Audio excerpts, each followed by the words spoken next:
हज़रत इमाम शाफी रहमतुल्लाह इमाम अबू हनीफा की कब्र पे रफ़ाए यदन को छोड़ के तर्क रफ़े नदमन कर रहे थे। इसीलिए मैं भी अपने मेहमान की खातिर थोड़ा सा इज़हार तशक्कुर उर्दू में, लेकिन इससे पहले मौजूदा इस उम्मत पर जो परेशानी और जो हालात आए हैं, 3-4 मिनट में इस हवाले से थोड़ी सी अर्ज़दाश्त आपके सामने रखूं। इससे पहले जितनी भी उम्मतें आई, इन उम्मतों पे जब ऐसे हालात आए जिस तरह हम पाकिस्तानियों पे हालात आए हैं, तो उन्होंने अपने नबियों की तरफ रुजू किया कि क्यों हालात हमारे ऊपर आए, क्या वजह है। फिर उन अंबिया अलैहिस्सलातु वस्सलाम ने अपनी कौम के इन हालात के मुताल्लिक उनको बताया क्या वजह है ऐसे हालात आप पर आए हैं। अब इस वक्त सबसे बड़ी बात यह है कि इस पाकिस्तानी कौम पर जो हालात आए हैं, लोग पूरी कौम किस कदर परेशान है। ऐसे समझो मौत को लोग तरजीह दे रहे हैं, न जान महफूज है न माल महफूज है, लोग परेशान है, खुदकुशियां कर रहे हैं। क्यों? और आज भी आपने कल देखा कि उधर भी कितना बड़ा वाकया हुआ है, उधर भी कितना बड़ा वाकया हुआ है। क्यों ये हालात हम पर आए हैं? तो याद रखो, लोग कहते हैं पाकिस्तान मकरूज है। किसका कहते हैं? अमेरिका का। मैं कहता हूं अमेरिका के कर्ज को छोड़ो, सबसे बढ़कर हम सब अल्लाह की मकरूज है। और पाकिस्तान की फौज को भी मैं कहता हूं, पाकिस्तान के सियासतदानों को भी मैं कहता हूं, पाकिस्तान की आवाम को भी मैं कहता हूं, मैं अपने आप को भी कहता हूं, जब तक अल्लाह का कर्ज हमने अदा नहीं किया हालात नहीं बदलेंगे। ये बातें थोड़ी समझने की है। आपको मालूम है हमने अल्लाह से वादा किया था, पाकिस्तान को बनाने की जब तहरीक चली तो हमने अल्लाह से वादा किया था कि एक मुल्क बनेगा जिसका मतलब क्या, ला इलाहा इल्लल्लाह। ए अल्लाह, तेरा निजाम हम नाफिज करेंगे, तेरा कानून नाफिज करेंगे। तो अल्लाह ने मेहरबानी की और उसकी मदद और नुसरत आई, वरना अंग्रेज को यहां से भगाना आसान बात नहीं थी। लेकिन अल्लाह की मदद और नुसरत आई, अल्लाह ने अपना वादा पूरा कर लिया। आज 75 साल गुजर चुके, अल्लाह के साथ किया वादा हमने पूरा न किया है, न पाकिस्तान की फौज ने किया है, न सियासतदानों ने किया है, न हम आवाम ने किया हुआ है। ये अल्लाह का कर्ज है हमारे ऊपर। तो अमेरिका कर्जबाज की बात है, सबसे पहले अल्लाह के कर्ज को हम निभाएं। मेरे ऊपर भी कर्ज है, अमीरों पर भी कर्ज है, गरीबों पर भी कर्ज है, हुक्मरानों पर भी कर्ज है। जब तक हम अल्लाह के साथ सच्चे नहीं हुए हालात कभी भी नहीं बदलेंगे। इस वक्त कौन की चीखें निकली हुई है, महंगाई ने लोगों को आधा मुंह कर दिया है, लोग खुदकुशियां कर रहे हैं, लोग मर रहे हैं। क्यों परेशानी है? वजह यह है कि हम अल्लाह के मखरूज हैं। जब तक हमने अल्लाह के साथ किए हुए वादे को पूरा नहीं कर लिया हालात नहीं बदलेंगे। लेकिन कौम को अपने हालात बदलने के लिए क्या कुछ करना है? अल्लाह की तरफ रुजू करना है, आले हक से पूछना है। इसीलिए हमारी जिम्मेदारी बनती है, चाहे इदारे हैं, चाहे सियासतदान हैं, चाहे अवाम है, हम इस मुल्क को जिस मकसद के लिए हमने हासिल कर लिया था, भाई अल्लाह का निजाम जब आएगा तो हम सब मुसलमान हैं, फौज भी मुसलमान है, सियासतदान भी मुसलमान है, हम सब मुसलमान हैं। जब हम मुसलमान हैं, अल्लाह ने मुसलमानों को कुरान की शक्ल में जब निजाम दिया है, तो क्यों कुरान के निजाम को हम बर्दाश्त करने के लिए तैयार नहीं है? हम अपने ईमान से पूछें, हम अपने अकल से पूछें। जब अंग्रेज पूरी दुनिया के अंदर किसी अंग्रेज मुल्क में इस्लामी निजाम एक भी अंग्रेजी मुल्क में कोई बर्दाश्त करने के लिए तैयार नहीं है, हमने अंग्रेजों के निजाम को बर्दाश्त किया हुआ है। हमें शर्म के डूब मरना चाहिए। हमें जब हम मुसलमान हैं, हमारे पास कुरान एक निजाम मौजूद है, लेकिन आज इस कुरान को हम हजम करने के लिए तैयार नहीं है, हम कुरान को बर्दाश्त करने के लिए तैयार नहीं है, तो फिर याद रखो हालात नहीं सुधरेंगे। मजीद हालात का इंतजार कर लो, मजीद हालात का इंतजार कर लो। ये कि मौलवी की बात नहीं है, मौलवी की सियासत की बात नहीं है, मेरे हर मुसलमान के ईमान का तकाजा है। इसको ना समझो कोई सियासी बात कर रहा है। जब इस्लामी निजाम आएगा तो मौलवी कोई आसमान पे नहीं पहुंचेंगे। जब इस्लामी निजाम आएगा तुम्हारी इज्जत महफूज होगी। जब इस्लामी निजाम आएगा तुम्हारी गुर्बत खत्म होगी। जब इस्लामी निजाम आएगा तुम्हारे घर के चूल्हे जलेंगे।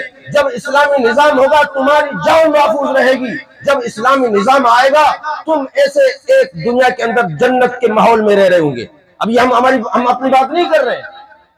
आज भी अफगानिस्तान में आप जाओ, वो अफगानिस्तान 30 साल मुसलसल साम्राज्य कुव्वतों का निशाना बना रहा और दुनिया ने सारे बम वहां बरसाए, एटम उन्होंने अफगानिस्तान को खून से भी लहूलान कर दिया और बारूद का भी अंबार कर दिया। लेकिन सलाम है उन अफगानिस्तान में रहने वालों को, जब उन्होंने अल्लाह के निजाम को कायम किया है। इन हुक्मरानों को खुदा की कसम शर्म आना चाहिए, शर्म आना चाहिए। पाकिस्तान में सब कुछ मौजूद है, तब भी आज हम भीख मांग रहे हैं। पाकिस्तान में सब कुछ मौजूद है, हम भूखे मर रहे हैं। पाकिस्तान में सब कुछ मौजूद है, आज कौम की ये हालत है। अफगानिस्तान को दुनिया तस्लीम भी करने के लिए तैयार नहीं है और न कोई मुआशी उनके साथ दुनिया के रवाबित है और उनको कोई तस्लीम करने के लिए तैयार नहीं है। और आज उन्होंने अफगानिस्तान को अपने पांव पे खड़ा किया हुआ है। क्यों? वो अल्लाह के साथ सच्चे हुए, हम अल्लाह के गद्दार बने हुए हैं। याद रखो, एक तो तबका वो है जिसका दीन से कोई ताल्लुक ही नहीं होता है, 80% वो है जिसका दीन से ताल्लुक ही नहीं है। लेकिन 20% जो हम दीन से ताल्लुक रखने वाले हैं, हमारी भी हालत यही होती है कि नमाज और रोजे तक हमारा दीन होता है। इससे बढ़कर हमने सोचा नहीं कि हमारी क्या बड़ी जिम्मेदारी बनती है। ये हालात हम पे क्यों आए हैं? इसीलिए मेरे आका सबको सल्लल्लाहु अलैहि वसल्लम, मेरे आका ने फरमाया इज़ा उमराकुम शुरारकुम, याद रखो फरमाया ऐसा दौर मेरी उम्मत पर आएगा। सुनो, तुम्हारे नबी की बातें सुना रहा हूं। मेरे आका ने फरमाया मेरी उम्मत पर ऐसा दौर आएगा, ऐसे नाआल जाहिल हुक्मरान तुम पे मुसल्लत होंगे। उस वक्त जमीन के ऊपर जीने के बजाय तुम्हें जमीन के नीचे जाना तुम चाहोगे। आज पूछता हूं मैं, पूरी कौम से सब परेशान है, हर एक परेशान है, चाहे अमीर है चाहे गरीब है, सब परेशान है। एक आदमी भी सुकून की जिंदगी नहीं गुजार रहा है। क्यों? फरमाया जब तुम्हारे हुक्मरान नाहाल होंगे, तुम्हारे हुक्मरान जालिम होंगे, जाहिल होंगे, शरीर होंगे, बेदीन होंगे, उस वक्त तुम इतने परेशान हो जाओगे। कुर्बान जाऊं अपने नबी की सच्ची जुबान पर, 1450 साल पहले मेरे नबी ने बात कही थी, आज सच्ची हमारे ऊपर साबित आ रही है। आज सब परेशान है, हम जी मरने को चाह रहा है जमीन के ऊपर जिंदा रहने के बजाय। हजरत उमर रजी अल्लाह तआला अन्हु ने खत लिखा उम्माल को, फरमाया इन अहम उमूरिकुम अस्सलाह। हजरत उमर ने खत लिखा हुक्मरानों को, जितने भी गवर्नर थे अपनी खिलाफत के दौरान, उनको खत लिखा कि तुम नमाज का निजाम कायम करो, नमाज का निजाम कायम कर लो। चुनाचे हजरत उमर रजी अल्लाह तआला अन्हु के हुक्म पर जितने भी गवर्नर थे, चपरासी से लेकर गवर्नर तक, पूरा निजाम ऐसा था कि उन्होंने निजाम सलात कायम कर लिया। अब हमारे हुक्मरान खुद नमाज नहीं पढ़ रहे होते हैं, वो कैसे निजाम सलात कायम कर लेंगे? याद रखो, आखिर में एक हदीस आपको सुनाऊं, मैं सुनाता हूं अल्लाह के नबी सल्लल्लाहु अलैहि वसल्लम की हदीस। इसलिए सियासत न समझो, अपने नबी की बात को दिल में जगह दे दो। मोमिन तो वही होता है जो अल्लाह के महबूब सल्लल्लाहु अलैहि वसल्लम की हर बात को दिल में जगह दे रहा होता है। रसूल की बात को जो दिल में जगह नहीं देता है, उसका ईमान ही नहीं हो रहा होता है। मेरे आका ने फरमाया, एक हुजूर का महबूब सहाबी था काब बिन उजरा रजी अल्लाह तआला अन्हु, सामने बैठा हुआ है। हुजूर सल्लल्लाहु अलैहि वसल्लम उस अपने महबूब सहाबी को हिदायत दे रहे हैं। फरमाया उईज़ुका बिल्लाह या काब बिन उजरा, ए काब बिन उजरा मिन उमरा यकून वादी, मैं आपको अल्लाह की पनाह में देता हूं ऐसे हुक्मरानों से जो मेरे बाद आएंगे। सुनो हदीस, आखिर में आपको सुना रहा हूं। इमाम तिरमिजी ने, उलमा बैठे हैं, हदीस हसन गरीब कहा इसको। फरमाया मेरे बाद ऐसे हुक्मरान आएंगे, फमन गशी अबवाबहुम फसद्दक फी किज़्बिहिम व आनहुम अला ज़ुल्मिहिम। सुनो आखिरी अपने नबी के हदीस। फरमाया मेरे बाद ऐसे हुक्मरान आएंगे, मैं आपको अल्लाह की पनाह में देता हूं ऐसे हुक्मरानों से। जालिम होंगे, फासिक व फाजिर होंगे, उनका दीन से कोई ताल्लुक नहीं होगा। फरमाया फिर वो लोग, अब मेरे लिए बात है और तुम्हारे लिए बात है, फरमाया फिर वो लोग, वो अवाम ऐसे जालिम हुक्मरानों के दरों पर जाएगी, फिर हर उनकी झूठी बात में उनकी तस्दीक करेगी, हर झूठी बात में उनकी तस्दीक करेगी। हमारे पास भी एक बड़ा इंटरनेशनल झूठा आया, लोग ने उनको भी तस्लीम कर लिया, तो 1 करोड़ नौकरियां दे दूंगा। इतने बड़े इंटरनेशनल कज़ाब की भी तस्दीक की। फरमाया ऐसे जालिम हुक्मरानों की कौम तस्दीक करेगी, वो आनहुम अला ज़ुल्मिहिम, वो जुल्म करेंगे, कौम उनका साथ देगी, वो जुल्म करेंगे, कौम उनका साथ देगी। अब सुनो मेरे आका ने क्या फरमाया। फरमाया हुवा लैसा मिन्नी व लस्तु मिन्हु वला यरिदु अलल हौज़। फरमाया ऐसे लोग, ऐसी अवाम जो को जालिम और फासिक व फाजिर हुक्मरानों का साथ देती है, फरमाया मुझ मोहम्मद का उनसे कोई ताल्लुक नहीं है, हौज़े कौसर से महरूम हो जाएंगे। ये दिल की बात। फरमाया मेरा मोहम्मद का उनसे कोई ताल्लुक नहीं है। जो फासिक, फाजिर और जालिम जो हुक्मरान होंगे, उनकी हर बात में तस्दीक करेंगे, मानेंगे, वो झूठ बोलेंगे, कहेंगे बिल्कुल सच कह रहा है। आज भी उस कज़्ज़ाब की लोग तस्दीक कर रहे हैं। सोशल मीडिया से आप वापस हो, उसकी तस्दीक कर रहे हैं, कहते हैं सही था। और फरमाया उनकी मदद करेंगे, ताउन उनके साथ करेंगे। फरमाया हुवा लैसा मिन्नी व लस्तु मिन्हु, मेरा उससे ताल्लुक नहीं। मैं आपसे पूछता हूं काठौड़ वालों, जब मोहम्मद ला ताल्लुक का इज़हार कर ले, इससे बढ़कर क्या बदनसीबी हो सकती है किसी की कि अल्लाह का नबी कहे कि मेरा इसके साथ कोई ताल्लुक नहीं है। वला यरिदु अलल हौज़, फरमाया मैदान क़यामत में हौज़े कौसर पे वो नहीं आएगा। हाँ, फरमाया वमन ग़शिया व लम यग़शा फलम युसद्दिक़हुम फ़ी किज़्बिहिम व लम युईनहुम अला ज़ुल्मिहिम।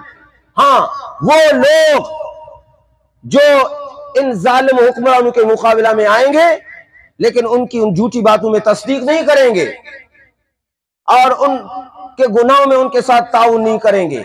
और वो क्यों आएंगे उनके पास? वो उनके जुल्म का मुकाबला करने के लिए, उनके उस जुल्म के रास्ते में रुकावट बनने के लिए, और उन जालिमों को रास्ते पे लगाने के लिए, उनकी रहनुमाई करने के लिए। तो फरमाया वो लोग फिर मुझसे हैं और मैं उनसे। आज भी हमारे अकाबरीन, मैं आपको कह रहा हूं,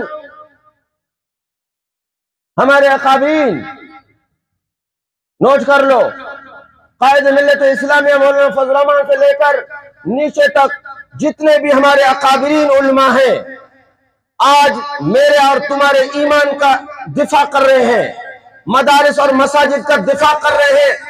ये मस्जिद और मदारिस का दिफा करना मेरा और तुम्हारा काम था। आज उलमा ये फर्ज अदा कर रहे हैं, आज फर्ज किफाया अदा कर रहे हैं। हमें एहसास होना चाहिए इन उलमा का जिन्होंने हमारे ईमान की हिफाजत की है। मैं आपसे पूछता हूं, मुहम्मद रसूलुल्लाह हमारा खातमुन नबी, आखिरी नबी, खातमुन नबी है। मेरा और तुम्हारा ईमान है मुहम्मद आखिरी नबी है सल्लल्लाहु अलैहि वसल्लम। हुजूर के बाद कोई नबी नहीं आएगा।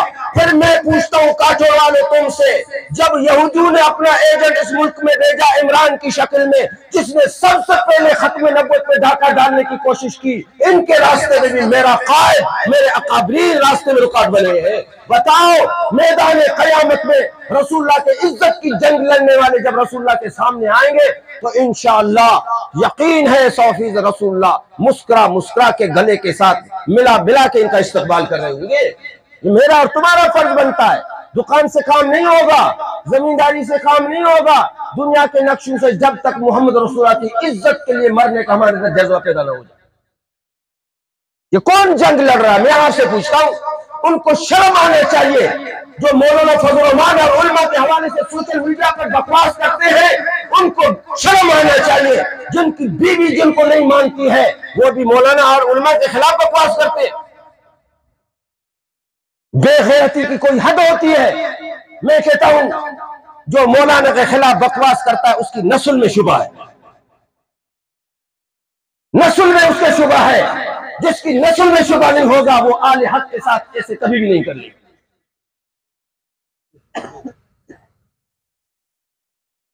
मौलाना फजल रहमान को हम मौलाना मौलाना क्यों कह रहे हैं? मुझे आपको पता वो पठान है सरहद का, लेकिन उसको दिल में हमने क्यों जगह दी? हमने उसको पहचाना है।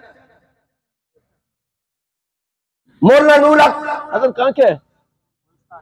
कोस्तान का है, लेकिन इसको हमने दिल में जगह दी है। क्यों? इसको पहचानते हैं।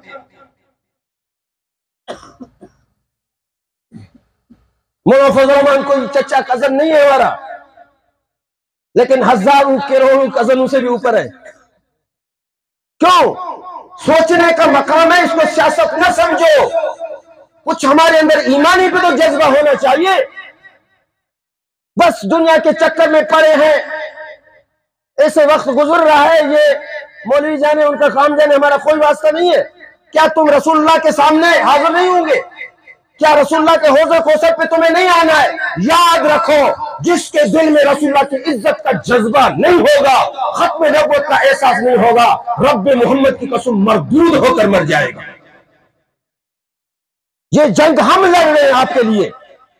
तुम्हारे मदारिस की जंग हम लड़े हैं, तुम्हारी मसाजिद की जंग हम लड़े हैं, कुरान के तहफ़्फ़ुज़ की जंग हम लड़े हैं, मस्जिद अक्सा की जंग हम लड़े हैं, फलस्तीन के खून की जंग हम लड़े हैं। फिर भी एतराज हमारे ऊपर है, फिर भी तुम्हारी नजर में गिरे हुए हम हैं। क्या जवाब दोगे मैदान क़यामत में जब रसूलुल्लाह तुम्हारा गरेबान? मैं आम बात कर रहा हूं, आप तो सारे दीनदार हो, एक उम्मी बात मैं कर रहा हूं। क्या जवाब दोगे रसूलुल्लाह को जब रसूलुल्लाह उनका गरेबान पकड़ लेगा कि मेरे वारिस थे जिन्होंने कुरान के तहफ़्फ़ुज़ के लिए, इस्लाम के तहफ़्फ़ुज़ के लिए, मेरी चादर खत्म नबूवत के तहफ़्फ़ुज़ के लिए जाने लड़ाई, लेकिन तुम उनको नजर तौहीन से देखते थे। बताओ कि रसूलुल्लाह के हाथ से कोई छुड़ाने वाला नहीं होगा। इसीलिए सियासत नहीं है, मेरा भी ईमान है, तुम्हारा भी ईमान है। जब तक हम अल्लाह के साथ सच में, आपसे पूछता हूं आखिर में, बताओ तुम इतने सारे बैठे हो, बताओ अल्लाह का एक निजाम है, कुरान मजीद, जो अल्लाह ने मोहम्मद रसूलुल्लाह को देकर भेजा, मेरे आका ने रियासत मदीना कायम की, वो कुरान का निजाम है। अब मैं तुमसे पूछता हूं, आया पाकिस्तान में अल्लाह का निजाम, कुरान का निजाम, इस्लामी निजाम होना चाहिए या इस्लाम के खिलाफ कोई और निजाम हो? मैं आपसे पूछता हूं, बताओ मुझे। इस्लामी निजाम, बस बात क्लियर हो गई। कहता मैं भी हूं, कहते तुम भी हो, मेरा भी ईमान कहता है, तुम्हारी भी ज़मीर और ईमान कहता है कि अल्लाह का निजाम होना चाहिए। लेकिन सिर्फ कहने से तो नहीं होगा, अमली मैदान में मैं इस्लामी निजाम के खिलाफ खड़ा हूं और इधर कहता हूं अल्लाह का निजाम हो, इय्याका नअबुदु व इय्याका नस्तईन। मस्जिद में तो मैं वादा करता हूं अल्लाह तेरा निजाम चाहिए, लेकिन मैदान में इस्लामी निजाम के अपोजिट में मैं खड़ा हूं। कभी इमरान के साथ खड़ा हूं, कभी किसी के साथ खड़ा हूं। याद रखो, हम इस्लामी निजाम के रास्ते में जब तक रुकावट बने रहेंगे तब तक हालात तब्दील नहीं होंगे। इसीलिए कोई सियासत नहीं है। मैंने रसूलुल्लाह की हदीसें सुनाई है और रसूलुल्लाह की हदीसों को अगर कोई सियासत समझता है तो ये सियासत हमारी मंजिल है बस। इसीलिए जो दो बातें हुई उन पे अल्लाह अमल करने की तौफीक अता फरमाए। हम थोड़ा सोचें, ये दुनिया आनी फानी है, चंद दिन के बाद नहीं रहेंगे और मरने के बाद असल जिंदगी शुरू होती है। इसकी तैयारी हमने करनी है। फिर यही तैयारी है कि उलमा के साथ रहें। अकाबरीन के साथ रहें। और कुरान मजीद ने भी यही हुक्म दिया है कि कुनू मस्वादिकीन, सच्चों के साथ, आले हक के साथ आप रहें। तो फिर फरमाया कि क़यामत दिन तुम्हारा उनके साथ हशर होगा। यौम नदू कुल्ला उनासिन बिइमामिहिम, मैदान क़यामत में सबके सरबराहों का नाम लेकर पुकारा जाएगा। तो अच्छा नहीं है हम उलमा के साथ उठे, अच्छा नहीं है हम शेखुल हिंद के साथ उठे, अच्छा नहीं है हम शाह वलीउल्लाह के साथ उठे, क्या अच्छा नहीं है हम मुजद्दिद सरदी के साथ उठे, क्या अच्छा नहीं है हम नानतवी के साथ उठे, क्या अच्छा नहीं है हम मौलाना सलीमुल्लाह खान साहब के साथ उठे। बताओ इन उलमा के साथ मैदान क़यामत में अगर उठ गए तो बाकी और क्या चाहिए। लेकिन ये तब इनके साथ उठेंगे जब उनके साथ हम रहेंगे, फिर उनके साथ अल्लाह हमें उठाएंगे। दुआ करो अल्लाह रब्बुल इज्जत हमें समझ अता फरमाए, फ़हम अता फरमाए, पाकिस्तान पे अल्लाह रहम कर ले। इंतहाई उल्टी समत में तुम्हारा मुल्क चला जा रहा है। जो कल भी वाक़यात हुए हैं किस सिमत में चला जा रहा है। इसीलिए हम अल्लाह के साथ सच्चे हो जाएं और अल्लाह रब्बुल इज्जत रहमत का मामला फरमाएगा। जिस तरह मौलाना नुलक साहब दामत बरकतुल आलिया से सवेरे एक साथी ने पूछा तो कुरान मजीद का नुस्खा बताया कि अल्लाह ने वादा किया है तुम अल्लाह के साथ सच्चे हो जाओ, अल्लाह के साथ सच्चे हो जाओ। अल्लाह फरमाता है औलाद में भी बरकत दे दूंगा, माल के अंदर भी बरकत दे दूंगा। आज क्यों बेबरकती है? पिछले साल सैलाब आया हजरत, पूरे इलाके के अंदर कैसे हालात बने। इस दफा पूरे इलाके में कपास की फसल नहीं हुई। क्यों ये हालात है? मैं तुमसे पूछता हूँ, पानी भी वही है, जमीन भी वही है, बीज भी वही है, अल्लाह भी वही है। कौन बदला? अल्लाह नहीं बदला, जमीन नहीं बदली, बीज नहीं बदला, पानी नहीं बदला, मैं और आप बदल गए। फिर अल्लाह भी ऐसे हालात लाता है। इसीलिए तौबा करने की जरूरत है।